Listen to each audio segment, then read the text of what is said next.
What is the market telling me this week? Welcome to the Nick Rutherford Report. And if you want to make super investments, you need to become a super investor. You're going to do that by watching the market to look for super opportunities. That's what we're going to do here. So hit that like button, subscribe to this channel, share this with someone who would get a lot out of it. Leave me a comment because this is the place to be for the financial news that matters for your net worth. Let's get to the news that matters. There is a lot of news going on about the Iran-Israeli war, and it's something to keep an eye on because if it pops off, well, that really could push oil prices way, way up. But you have to remember that Wall Street is always trying to take advantage of you. If you want to find the best investments, you need to wait for the market to tell you what to do so you can take advantage of those investments. And that's really how you can find super investments. So this is an interesting piece of news and it's something that I'm watching. But I already have a position in oil because years ago when it went negative, the market was telling me this was something to pay attention to and I invested in it and I recommended that everyone that I know take a look at oil.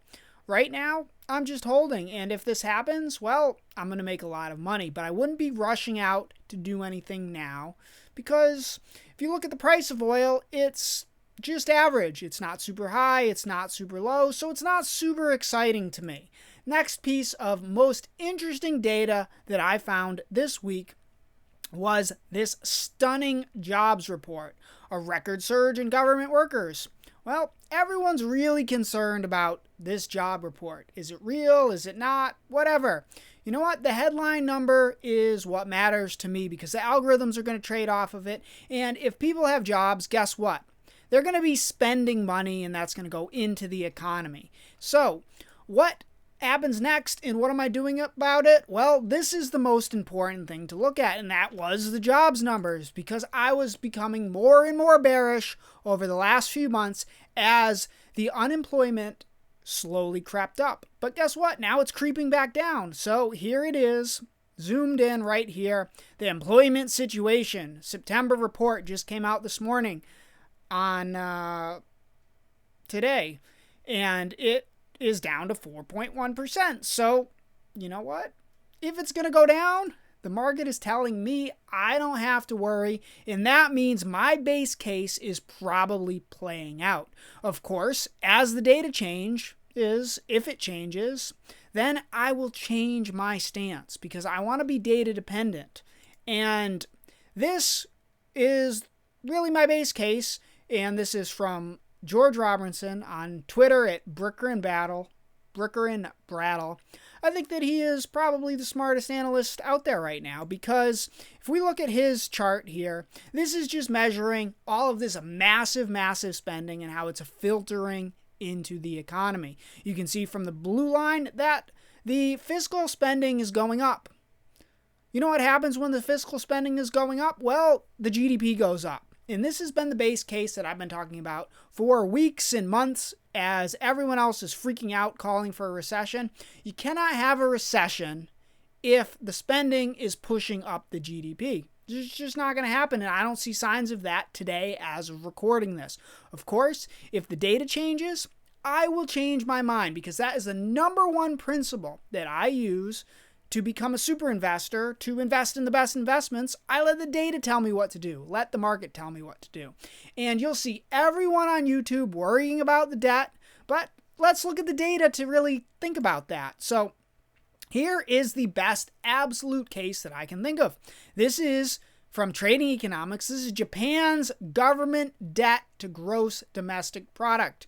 And you can see since the 80s, it has steadily gone up and up and up. And it's significantly higher than the United States debt relative to the GDP. And guess what? Look at this. It just goes straight up. But let's look at their stock market over that time. Since the early 80s, well, it went up, then it went down, then it went up. So I see really no direct bearing on more and more debt becoming more and more of a problem. I think the actual problem was their stock market got incredibly, incredibly overvalued. And to me, That's why I always look at the data. And if you're not looking at the data and you're just going off of headlines, you know what? That is going to be either a person who's just trying to sell you a newsletter, trying to fear you into paying for their newsletter, or Wall Street trying to fear you into making the wrong decision at the wrong time. And that's why I always look at the data.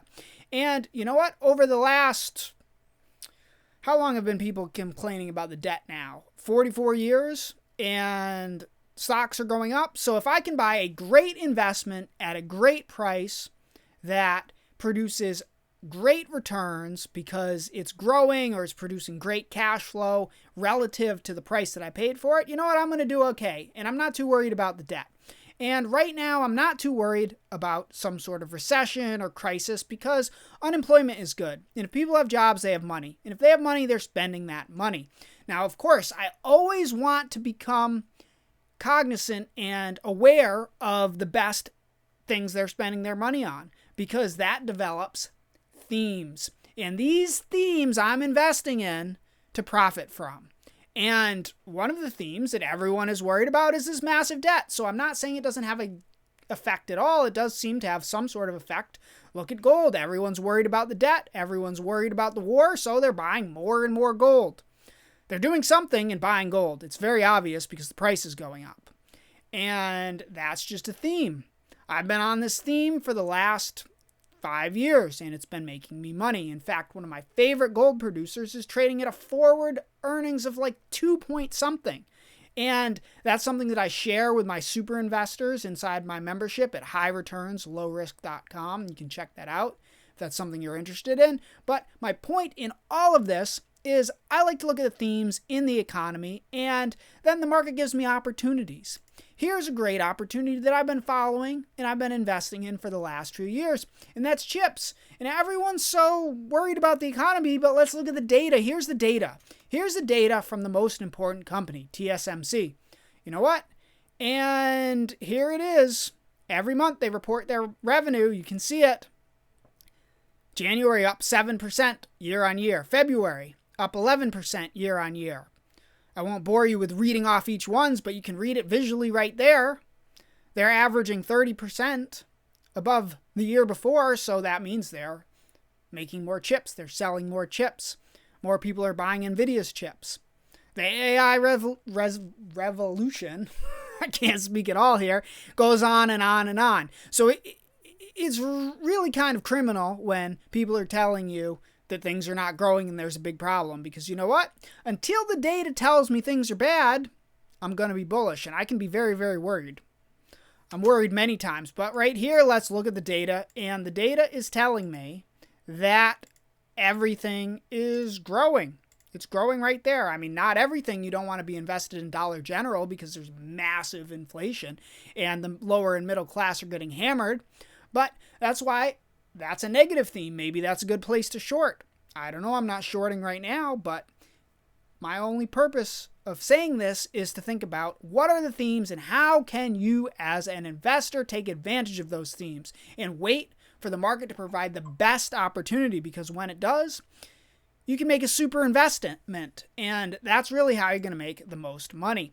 Now, if I look at the market, just to wrap this up, this is kind of a short video because the S&P 500 is at all-time highs. Bitcoin is consolidating sideways. The job market is doing very well. Unemployment went down. And you know what? The leader in the biggest theme of AI that's affecting everything right now is consolidating sideways. Just look at that chart. It's not going down. Sure, could it start to deteriorate and go down next week? Yes. But if we look at the monthly revenue of TSMC, they're making more chips. It's going up and up and up. So until that trend changes, I'm bullish. And the other week, I was very, very bearish because unemployment was creeping up. But you know what? Unemployment is going back down right now as of this report. And the fiscal is pumping things up. So this really goes into my summary. What's next? Well, there's really only two scenarios for everyone. And that is unemployment gets worse, which literally didn't happen yet. And if it does, the market will top out and then grind lower. Guess what? That didn't happen. And the other scenario, and this has been my base case for the last few months, despite all the bearish news, despite me being really worried, my base case was fiscal propels the market higher and nothing else matters. And so far, that's what's happening. And it's creating fantastic opportunities in the stock market.